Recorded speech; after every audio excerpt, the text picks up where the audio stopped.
Muy buenas noches, hermanos. Hoy día es mayo 3 del 2019 y bueno, tengo las 7 de la noche con 2 minutos aquí en el sur de California para empezar nuestra reunión de pláticas en donde vamos a seguir estudiando entonces la Confesión Escocesa de 1560, la resurrección. Es un tema muy importante, vamos a seguir, tenemos muchas semanas para terminar esta confesión. Y vamos a empezar con una oración. Oremos pues. Padre Celestial, gracias en el nombre de Jesús. Tu amor es grande y poderoso. Bendícenos en este momento para poder aprender lo que dice tu palabra en cuanto a la resurrección de nuestro Señor Jesucristo. Pedimos en su nombre. Amén. Muy bien. Entonces voy a poner ahí para que me sigan el capítulo 10 de la confesión. Tiene que ver con la resurrección.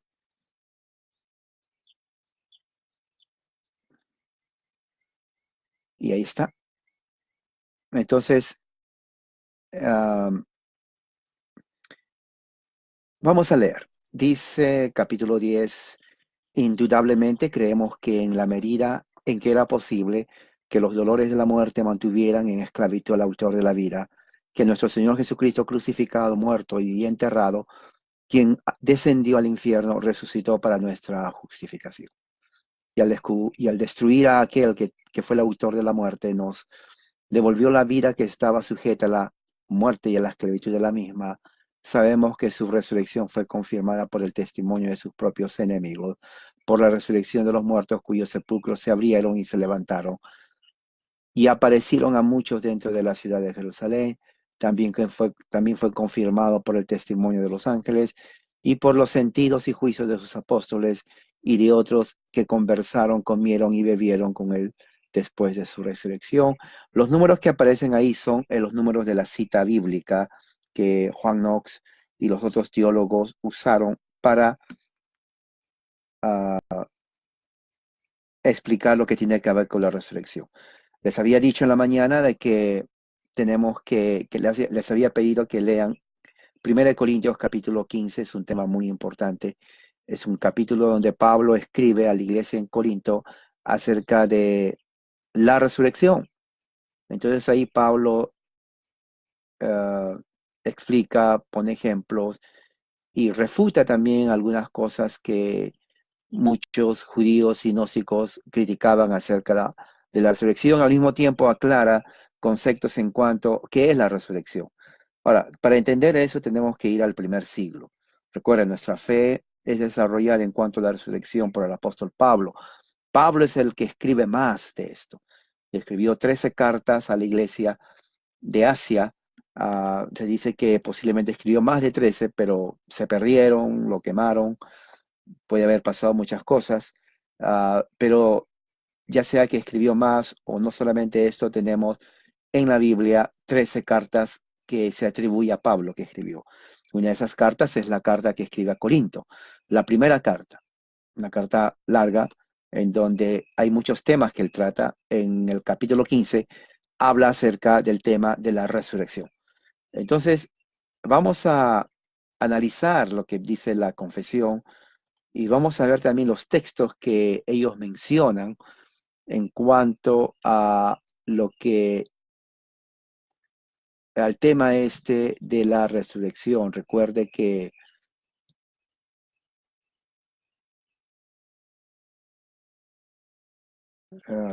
en ese entonces había muchos grupos, muchas sectas que habían surgido después o durante la Reforma, que, bueno, realmente atacaban la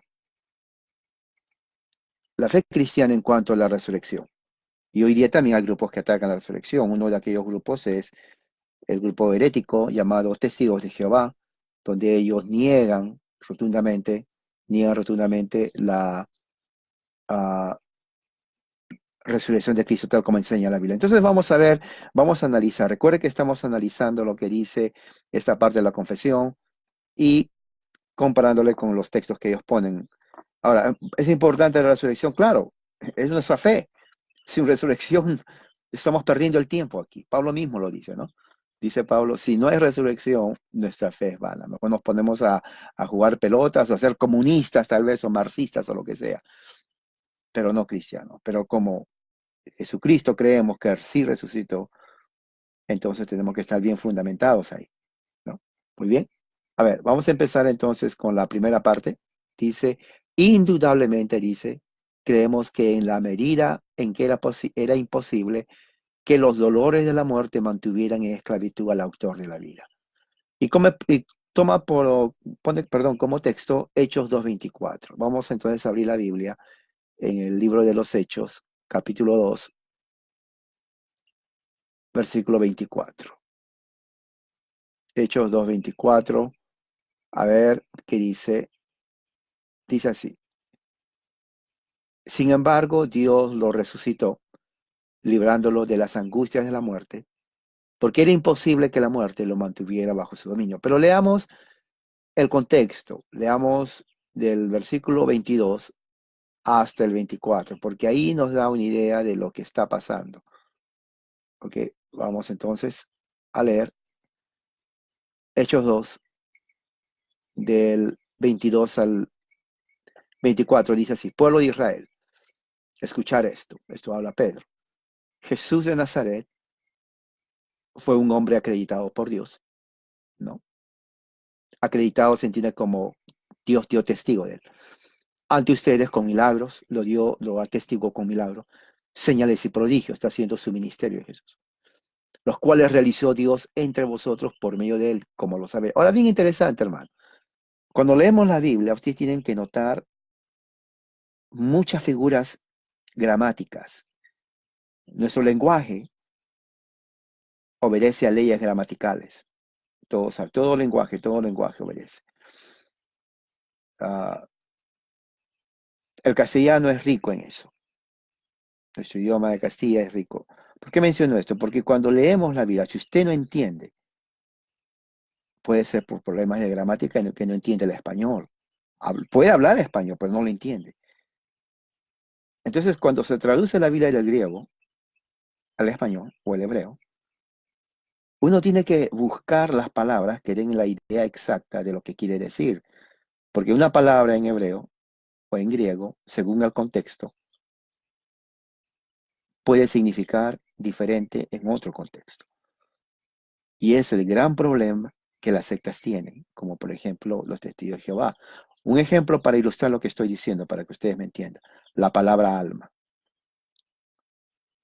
Cuando se traduce alma, inclusive entre los evangélicos, muchos dicen el hombre tiene alma o el hombre es alma. Y es diferente. Porque decir el hombre tiene alma, generalmente viene a la idea de que interiormente el alma lo tengo alma. Pero cuando se dice el hombre es alma, entonces cambia totalmente la connotación y la definición inclusive de lo que uno es hombre.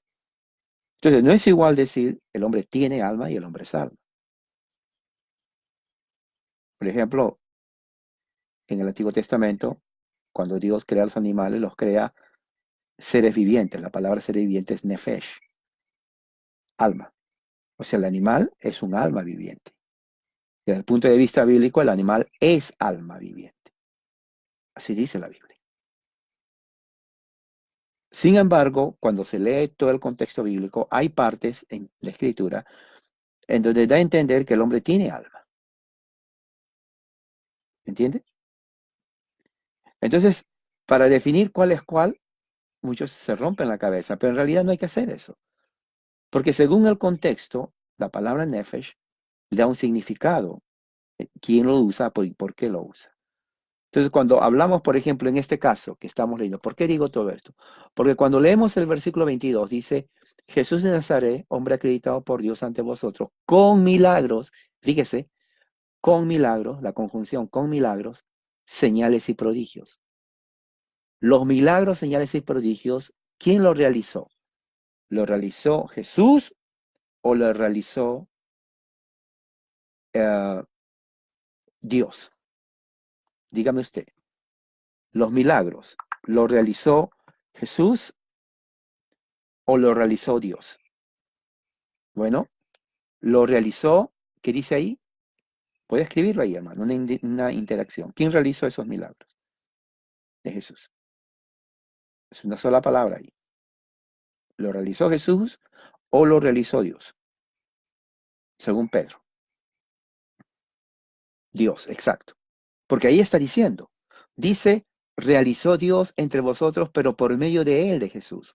Ahora, fíjese cuando dice, como bien sabéis. Ahora, es interesante. Cuando dice bien sabéis, está dando a entender que era algo que ellos mismos sabían. ¿Me entiende? Es como que yo les digo a ustedes, hermanos, como ustedes saben. Cuando la expresión como ustedes saben da a entender algo que usted y yo sabemos y que es común a todo el conocimiento. O sea, no tengo que explicar lo que es, porque todos saben. Por ejemplo, si yo digo, hermano, como ustedes saben, el presidente Trump es el presidente de Estados Unidos. Todo el mundo sabe eso. Yo no tengo que ser ok, les voy a demostrar que él es el presidente, pasarme 30 horas demostrando. No, porque es de conocimiento común. Es igual, cuando Pedro dice, como ustedes saben, Pedro está diciendo que efectivamente ellos sabían que Dios hizo milagros a través de Jesús. Fíjese, eso es muy importante. Eso es muy importante. ¿Y quién está hablando? Está hablando Pedro aquí a los judíos. Ahora, ¿qué dice ahí? Este fue entregado según el determinado propósito y el previo conocimiento de Dios. Ahora, eso está cargado de teología que me va a llevar tiempo explicando esto. Porque dice Jesús fue entregado, el verbo ahí es pasivo, entregado. O sea, él no hizo nada, él no fue. A él lo agarraron y lo entregaron. Él se sometió a él, le entregaron, pero le entregaron según, ¿no? Según el conocimiento, ¿no? Determinado propósito y el previo conocimiento, predestinación. Eso, conocimiento es prognosis de Dios. Ahora, ¿qué nos está diciendo ahí? Brevemente le estoy diciendo que el nacimiento, la vida y la muerte de Jesús, inclusive su resurrección, fue pre es un sufijo, un prefijo griego que significa antes. Fue predeterminado. O sea, fue preplaneado, predestinado, prepensado, preelaborado, preejecutado, predeseado, preconocido, pre-llevado a cabo. Todo lo que usted se imagina fue hecho antes de la creación del mundo. Y dice ahí, según el determinado propósito. Cuando dice propósito y determinado, está hablando que Dios lo tenía exactamente calculado en todos los detalles. No había ningún detalle que Dios dijo, ups, me olvidé de esto. O me equivoqué. No, desde el principio, antes de la creación del mundo, Dios ya había en su sabiduría eterna que nada, absolutamente nada se le escapa, pre, pre, pre, pre, planeó, predeterminó, pre, predestinó en cada detalle el nacimiento, la vida, ministerio, sufrimiento, entierro, resurrección, glorificación y la segunda venida de Jesucristo. No hay absolutamente nada que haya sucedido sin el previo. Eso viene la palabra. Previo significa mirar antes, sin el previo conocimiento de Dios. Ahora, piensa, hermano, la fe cristiana no la inventó Pablo, ¿no? Los críticos agnósticos, inclusive los judíos, que ellos niegan a Jesús que es el Mesías, dicen, oh, Pablo inventó el cristianismo. Por eso ellos dicen de una forma muy orgullosa y soberbia y arrogante, la verdad, el judaísmo ellos también usan la palabra diríamos, existe antes del cristianismo, porque en su mente de ellos, Jesús fue inventado. Claro, si fue inventado antes de que Jesús estaba el judaísmo. Pero ellos están equivocados.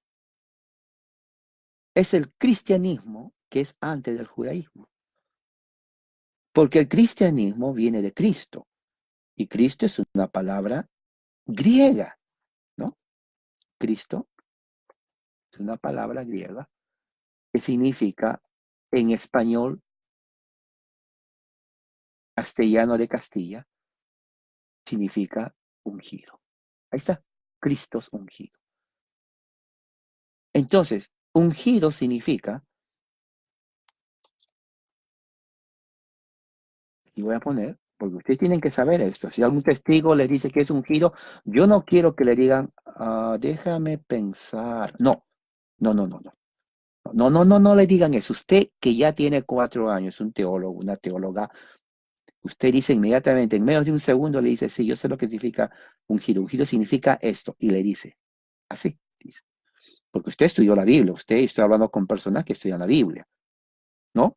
No estoy hablando con cristianos que se pasan 1 hora diario, así como están comiendo, ahora alimentan su alma. Yo no creo que estoy hablando con cristianos que se alimentan de la Biblia una vez cada 2 meses. No, porque esto es serio. Esto no es fábula, hermano. Esto es nuestra fe. Y como es nuestra fe, yo lo tomo muy en serio, mi fe. Si no, pues me pongo a jugar pelota y me hago mejor que Maradona.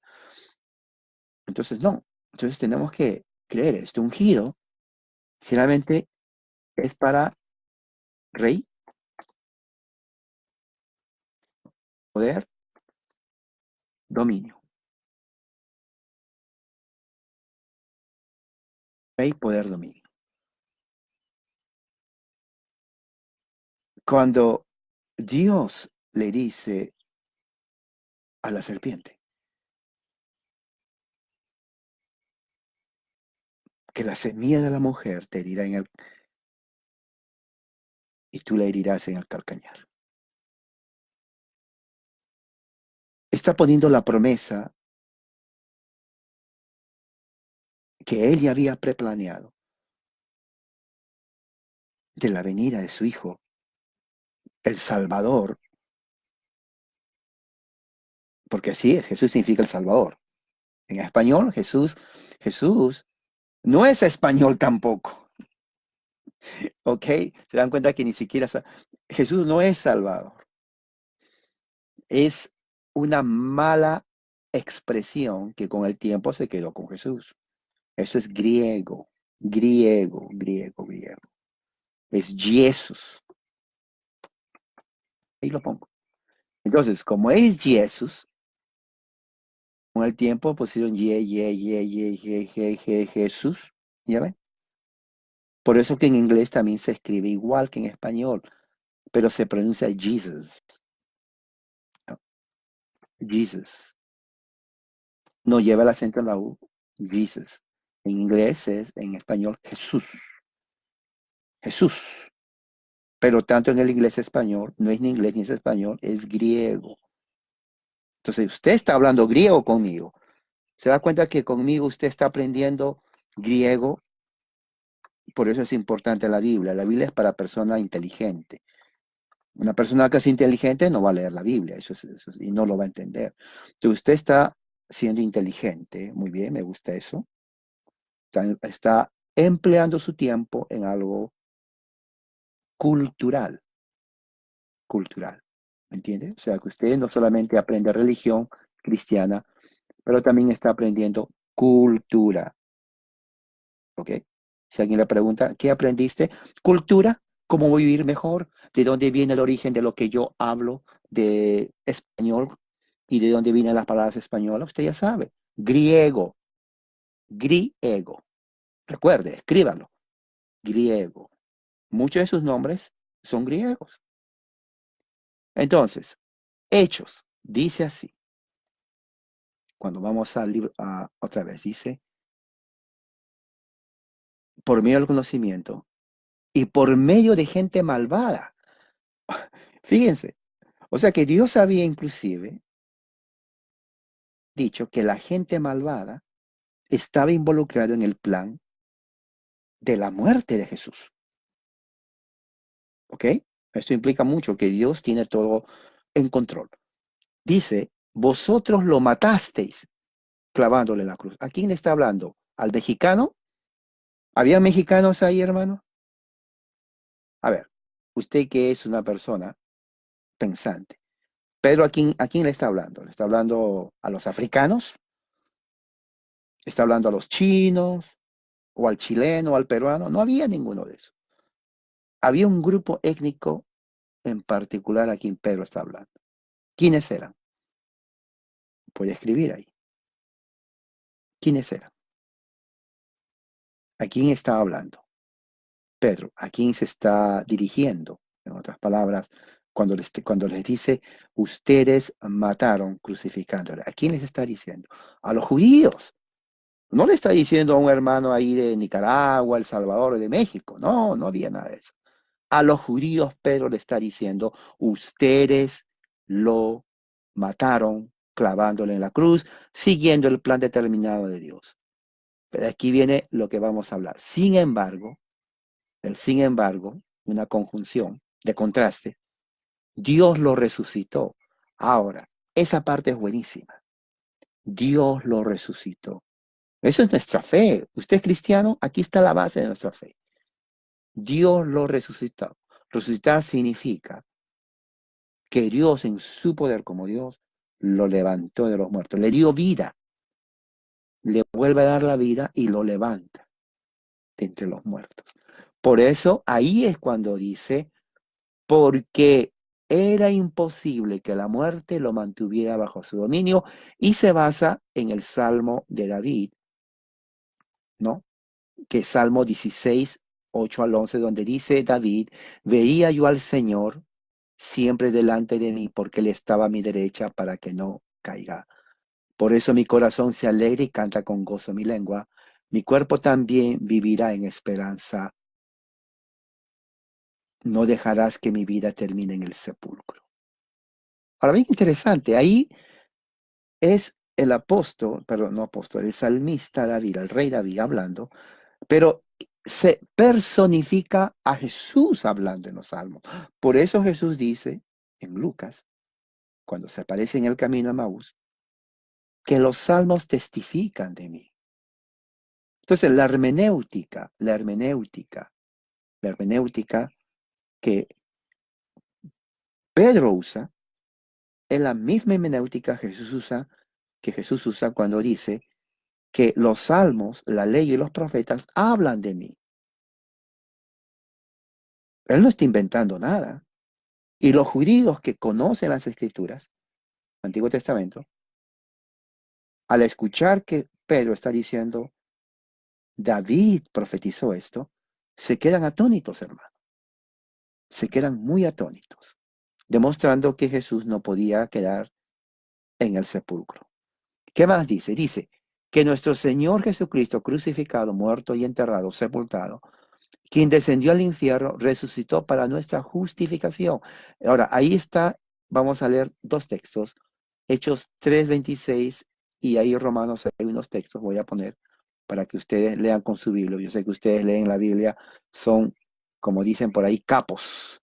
Son bien capos leyendo la Biblia. Nadie les puede a ustedes ganar. Primero, Hechos 3:26. A ver, ¿qué dice Hechos 3:26? Dice Hechos 3:26. Cuando Dios resucitó a su siervo, ¿quién es su siervo? Pues Jesús. Lo envió primero a vosotros. ¿Quiénes son vosotros? Los judíos. Para daros la bendición de que cada uno se convierta en sus maldades. Ahora, por eso les digo, cuando ustedes leen la Biblia, pregúntense. Acá hay un ejemplo. Cuando Dios resucitó a su siervo, pregunta, yo les digo a ustedes, quiero que me respondan. ¿A cuál siervo está hablando? ¿O quién es ese siervo? Escriban. ¿Quién es ese siervo que está hablando? Pedro. ¿No? ¿Quién es ese siervo? Cuando dice Dios resucitó a su siervo. ¿Quién es ese siervo? Solamente hay uno. Se llama,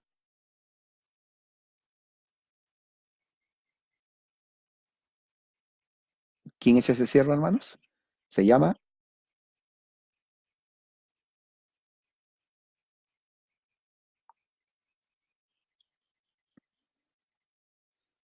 Hechos 3:26, cuando dice, cuando entregó, resucitó a su siervo.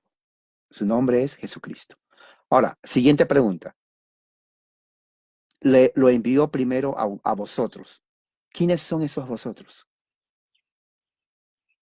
¿Quiénes son esos vosotros? ¿A quién le envió primero? ¿A quién está hablando Pedro? A, la respuesta está ahí. Lo envió a los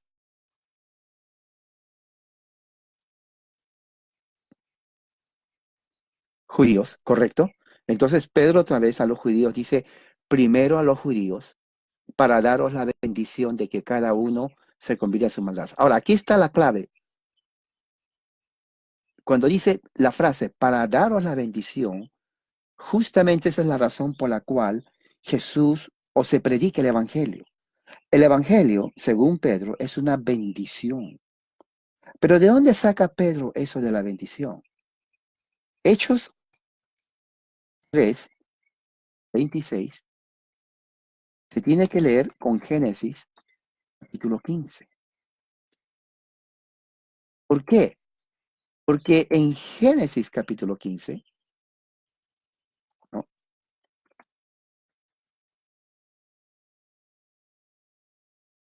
Dios hace un pacto con Abraham, pero también ese pacto en Abraham en 15 va primero a Génesis 12:13. O sea, Hechos, fíjese, 3:26, tiene como base, pero vamos a ver, estoy viendo aquí, un momento, por favor, un poco de paciencia. A ver, ¿dónde estoy mirando aquí algo para ponerlo? Mm, a ver, ¿dónde está? Oh, aquí está, aquí está. Ok, vamos a ver. Ok, ahí está. Tiene que verse con Génesis 12:3. Hechos 3:26 es la aplicación de Génesis 12:13. ¿Qué dice Génesis 12:13? Bueno, Génesis 12:13 dice algo muy importante. Dios le dice a Abraham, bendeciré a los que te bendigan y al que te maldiga, maldeciré.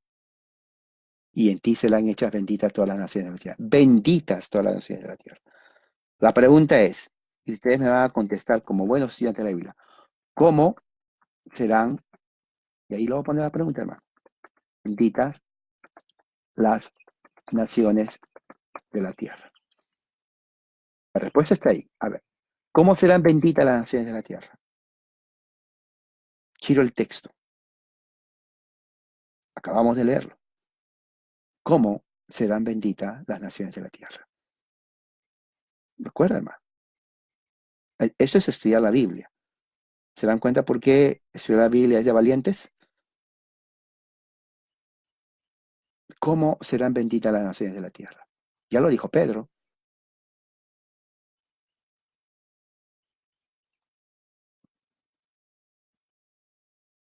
Ya lo dijo Pedro. ¿Cuál es el texto?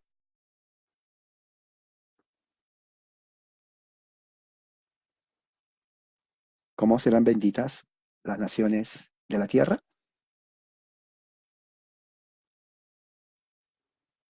Ya lo leímos.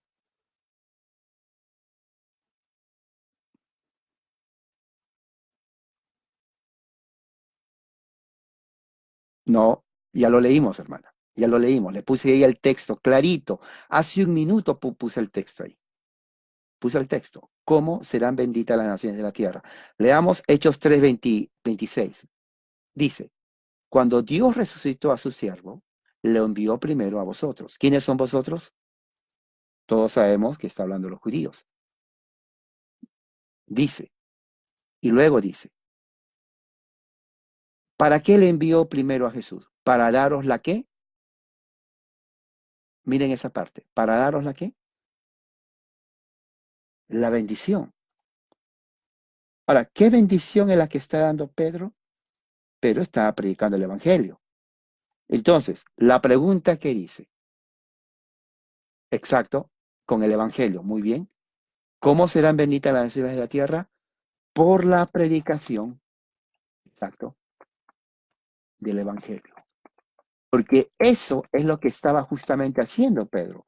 Pedro estaba presentando el Evangelio a los judíos para bendición, cumpliendo así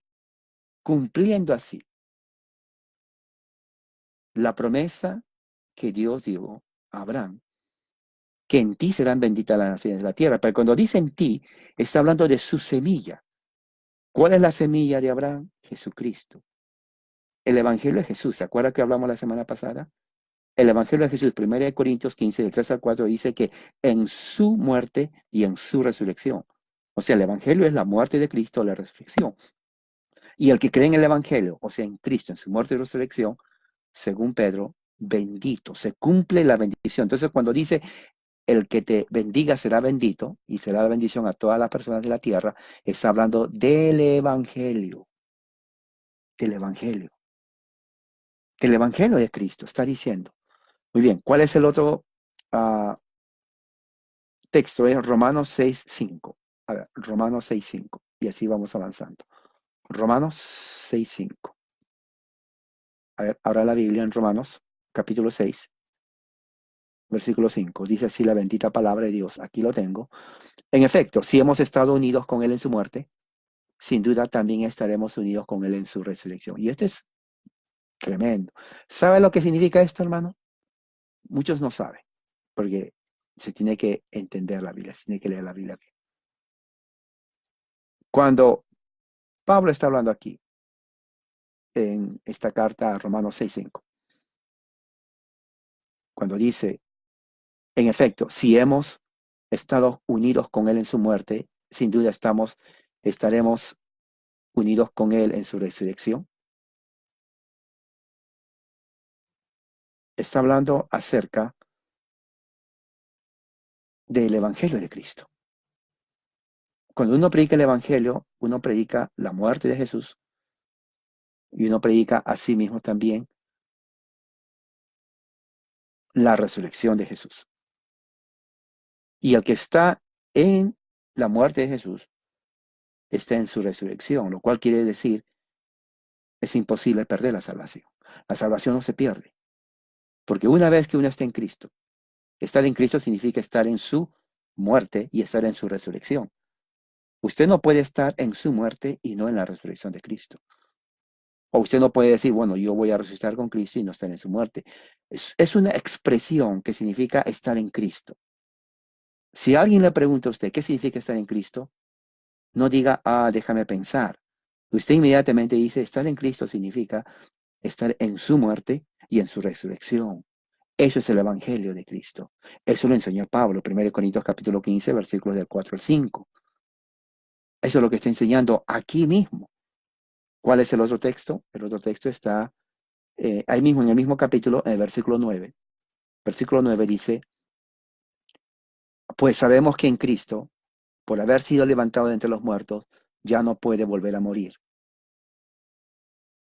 La muerte ya no tiene dominio sobre él. Claro. Entonces, Cristo, que se levantó de la muerte, ya venció la muerte. Jesús venció la muerte. Y el que está en Cristo, ¿qué cree que pasa?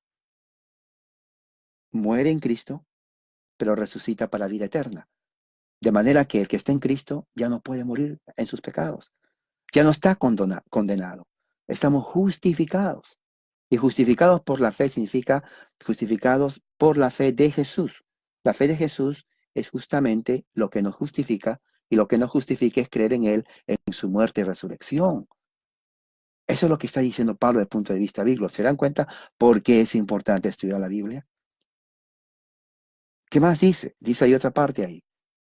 Ah, está en, ahora, Hechos 4:25. ¿Qué dice Hechos 4:25? Vamos a volver atrás. Hechos 4:25. ¿Qué dice Hechos 4:25? Hechos 4:25 dice: tú por medio del Jesucristo, del Espíritu Santo, dijiste por boca de nuestro Padre David tu siervo, ¿por qué se sublevan las naciones y en vano conspiran los pueblos? Veamos el versículo 23. Al quedar libres, Pedro y Juan volvieron a los suyos y les relataron todo lo que había hecho los jefes de los sacerdotes, los ancianos. Cuando lo oyeron, alzaron unánime la voz en oración. Soberano Señor, creador del cielo y de la tierra, del mar y de todo lo que hay en ello. Tú, por medio del Espíritu Santo, dijiste por boca de nuestro padre David, tu siervo, ¿por qué se sublevan las naciones y en vano conspiran los pueblos? Los reyes de la tierra se rebelan y los gobernantes se confabulan contra el Señor y contra su ungido. ¿De quién habla este salmo? De Jesús. De Jesús. Entonces, hermanos, todos los salmos hablan de Jesucristo, porque ahí está hablando del ungido, Mashiach en hebreo, Mashiach en español se transliteriza Mesías. Mesías no es palabra española, es hebreo pero mal hablado, ¿me entiende? Y se llama Mesías, en realidad es Mashiach. Y el hebreo generalmente al final se empieza con la parece como que le están molestando, pero así pronuncia, Mashiach. Claro, en español es Mesías, pero el significado es ungido. El único que fue ungido, aquí está en la lista de Dios, es Jesús, el Salvador. Entonces, el Salvador ungido, ese es su nombre, hermano. Jesús significa Salvador. Cristo significa ungido. En español es el Salvador ungido. Entonces, cuando alguien dice, ¿tú crees en Jesucristo? Usted, con mucha confianza, de acuerdo a su sabiduría e inteligencia, porque es una persona intelectual, dice, oh, estás hablando del Salvador ungido. Claro, la persona no le va a entender absolutamente nada. Le va a decir, no, estoy hablando de Jesús, porque no sabe lo que es Jesús. Pero usted sí sabe lo que es. Jesús es Salvador. Cristo es ungido. Entonces, si yo le digo a usted, hermanos, ¿cuántos creen en el Salvador ungido? Pues usted sabe que estoy hablando de Jesucristo, no me puede decir, hermano, no le entiendo nada, porque ya entiende. Jesús, Salvador, Cristo ungido, el Salvador ungido. Nuestro Señor, el Salvador ungido. ¿Se dan cuenta? Pablo hablaba en griego y decía, ¿no? Kyrios, ¿no? Christos, ¿no? Jesús. Es griego. Christos, Jesús. Y de ahí viene también la palabra Jesús, es griego. Cristo es griego. Cuando decimos Jesucristo, cuando usted dice, oh, yo creo en Jesucristo, usted está hablando griego. Repita, yo hablo griego. Es la verdad. Ponga, yo hablo griego. Nunca lo supe de chiquita, pero ahora ya de grande, tal vez de edad o de viejo, ya sé que hablo griego. Y hablé toda mi vida griego sin saber que hablaba griego. Porque eso es, yo hablo griego. Ahí está aprendiendo griego. Ya supo. Usted le puede decir a su familia, yo hablo griego. Jesucristo es griego, pero mal hablado en castellano, Jesús Cristo. ¿Qué más? ¿Qué más dice? Dice así. Y dice, y al destruir a aquel que fue el autor de la muerte, nos devolvió la vida que estaba sujeta a la muerte y la esclavitud de la misma. Hebreos 2, 14, 15. Abra la Biblia en el libro de Hebreos, capítulo 2. ¿Se da cuenta que qué tal estudio bíblico estamos haciendo aquí, hermano? Usted va a dormir en paz, va a dormir con conocimiento, usted ya va a conocer más, no le va a tener miedo a los testigos de Jehová si tocan la puerta, con mucha valentía abre la puerta, pero como usted está ocupada, pues también le cierra la puerta porque no va a perder el tiempo con ellos. Muy bien, entonces Hebreos 2, del 14 al 15, dice así: por tanto, ya que ellos son de carne y hueso, él también compartió esa naturaleza humana para anular. Ahora, recuerde, cuando usted lee la Biblia, usted tiene que preguntarse, hermano. Usted tiene que preguntarse, por ejemplo, cuando dice aquí, por tanto, ya que son de carne y hueso, bueno, lo que son carne y hueso no está hablando de animales, está hablando de seres humanos. Él, y él sabemos que está hablando de Jesús, también compartió esa naturaleza humana. ¿Para qué? Para anular mediante la muerte, él es Jesús, al que tiene el dominio de la muerte, es decir, al diablo. Ahora, aquí pregunta teológica, ¿se da cuenta? Estamos hablando de teología. ¿Quién tenía el imperio de la muerte? Escríbalo, de acuerdo a Hebreos. ¿Quién tenía el imperio de la muerte? O sea, el poder de la muerte. ¿Quién lo tenía? ¿Sabe? ¿Quién tenía el imperio de la muerte? El poder de la muerte.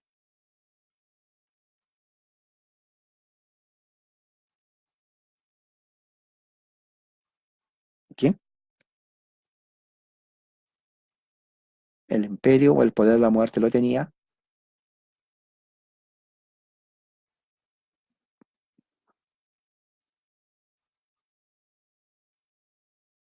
¿Quién tiene el imperio de la muerte? Escríbalo, hermano. Interacción. No, hermana, Dios no tiene el imperio de la muerte. El diablo. Lea bien. Por eso, vamos a ver, porque eso se tiene que entender. No quiero que ustedes den una respuesta equivocada. Dice, mediante la cual, dice, anular mediante la muerte al que tiene el dominio de la muerte. Claro, Jesús no puede anular a Dios. Entonces, el que tiene el imperio de la muerte es el diablo. Entonces, por eso tenía que Jesús nacer como humano para morir y así de esa forma anular, destruir al que tenía el poder de la muerte, que es el diablo, ¿no? Y librar a todos los que por temor a la muerte estaban sometidos a esclavitud durante toda la vida. Pues ciertamente no vino en auxilio de los ángeles, sino de los descendientes de Abraham. Ahora, muy interesante esto, porque no dice vino, fíjese lo que dice ahí, dice, sino de los descendientes de Abraham. No dice, sino por los descendientes de la humanidad. Claro, si usted se ha preguntado por qué Hebreos dice que Jesús vino para los descendientes de Abraham, ¿alguien puede decirme por qué? ¿Puede ponerle la respuesta? Porque yo quiero que piense usted cuando dice Jesús, mira lo que dice Jesús, léalo bien. Él no dice, dice, pues ciertamente no vino en auxilio de los ángeles, sino vino en auxilio de los descendientes de Abraham. Mi pregunta es, ¿por qué no dice que vino por los descendientes de la humanidad? ¿Por qué se centra solamente descendientes de Abraham? ¿Por qué? Hay una razón poderosísima, hermano. Hay una razón poderosa. Y eso ya lo habíamos hablado muchas veces. ¿Alguien sabe? ¿Alguien se acuerda? ¿Alguien puede deducir o intuir? La razón por la cual Jesús vino a salvar a los descendientes de Abraham es porque Abraham es el padre de la fe. Y solamente los que son de la fe de Abraham, ya sea circuncidados o no circuncidados, son herederos de las promesas de Abraham, exacto, y son los verdaderos hijos de Dios. Solamente por ellos vino Jesús. Solamente por ellos. Los verdaderos descendientes de Abraham son los que son de la fe de Abraham en Jesucristo. Eso es muy importante que ustedes sepan. Hecho en un pacto. Y Dios no puede ser burlado. Eso es muy importante, esa es teología, hermano. ¿Y qué más? Y dice, sabemos que su resurrección fue confirmada por el testimonio de sus propios enemigos. Mateo 28:4. A ver, alguien, Mateo 28:4. La Biblia, Mateo 28:4. Veamos, dice Mateo 28:4. Dice así la bendita palabra de Dios. Dice, los guardias tuvieron tanto miedo de él que se pusieron a temblar y quedaron como muertos. Leamos el contexto, versículo 2. Sucedió que hubo un terremoto violento porque un ángel del Señor bajó del cielo y acercándose al sepulcro, quitó la piedra y se sentó sobre ella. Su aspecto era como el de un relámpago y su ropa era blanca como la nieve. Los guardias tuvieron tanto miedo de él que se pusieron a temblar y quedaron como muertos. Entonces vemos ahí la evidencia de la resurrección de Jesucristo. Claro, hay más evidencias, pero esos son los textos que ellos ponen. Un día vamos a hablar sobre eso. ¿Y qué más dice? Y dice, por la resurrección de los muertos, cuyos sepulcros se abrieron y se levantaron y aparecieron a muchos dentro de la ciudad de Jerusalén. Eso está en Mateo 27, 52 al 53. Vamos, Mateo 27.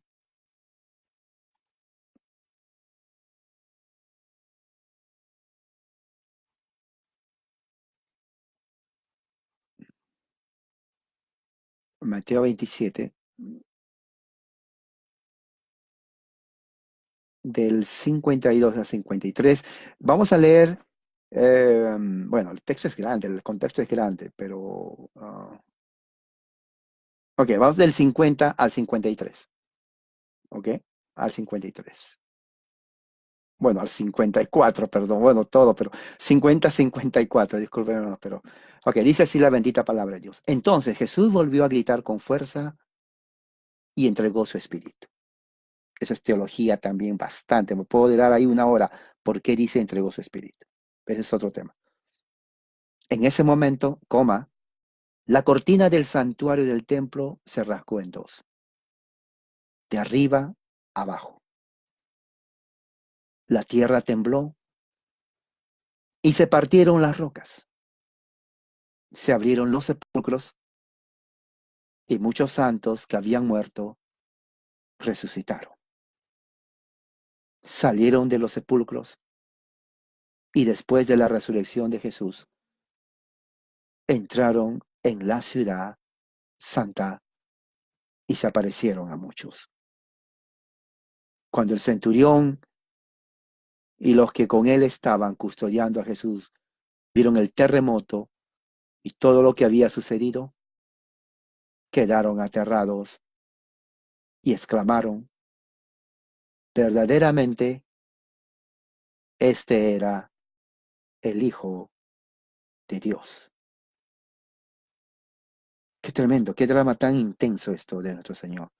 ¿Usted lo ha leído, hermano? Léalo. Léalo en voz alta, léalo a sus hijos, léalo a su esposa, a su familia. Esa es una parte tan dramática de nuestra fe cristiana. Reflexionen en eso. Por eso yo le digo, cuando le digo, lean la Biblia, reflexionen, hermano. Es nuestra fe, ¿no? Nosotros nos basamos ahí en nuestra fe en la Biblia.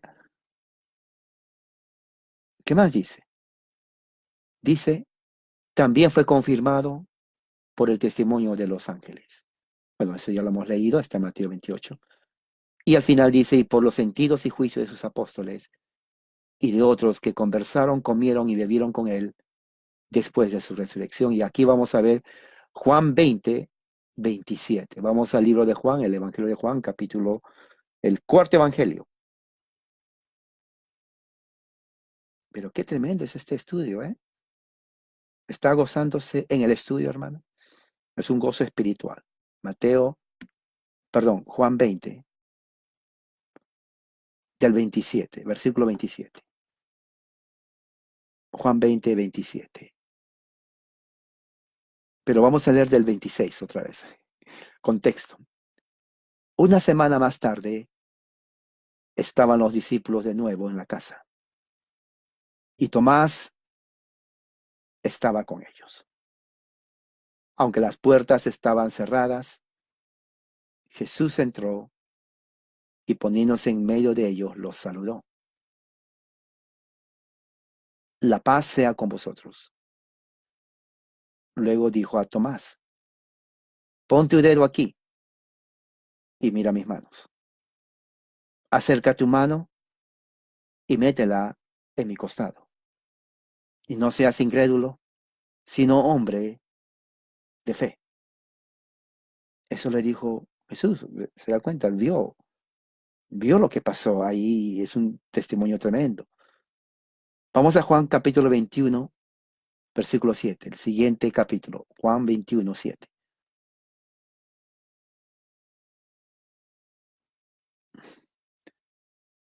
Contexto, vamos a leer del 4 al 7. Juan 21, del 4 al 7 dice así la bendita palabra de Dios. Al despertar el alba, Jesús se hizo presente en la orilla. Pero los discípulos no se dieron cuenta de que era él.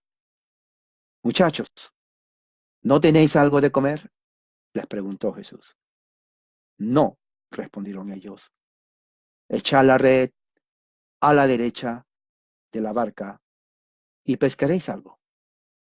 Así lo hicieron, y era tal la cantidad de peces que ya no podían sacar la red. Es el Señor, dijo a Pedro, el discípulo a quien Jesús amaba. Qué tremendo, hermano. Eso es tremendo. Se dan cuenta, esto es después de la resurrección. Versículos 12, 13 en el mismo capítulo. Vamos a empezar del versículo 11 al 13 otra vez. Contexto. Simón Pedro subió a bordo y arrastró la red hasta la orilla, la cual estaba llena de pescados de buen tamaño. Eran 153, pero a pesar de ser tantos, la red no se rompió. Venid a desayunar, les dijo Jesús. Ninguno de los discípulos se atrevía a preguntarle, ¿quién eres tú? Porque sabían que era el Señor. Jesús se acercó, tomó el pan y se lo repartió. E hizo lo mismo con el pescado. Esta fue la tercera vez que Jesús se apareció a sus discípulos después de haber resucitado.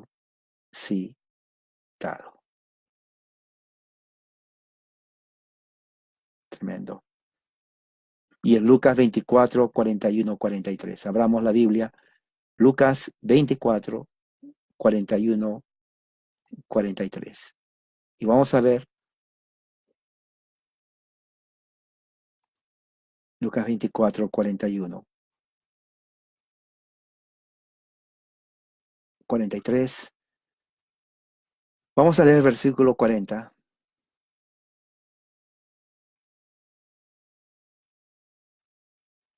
al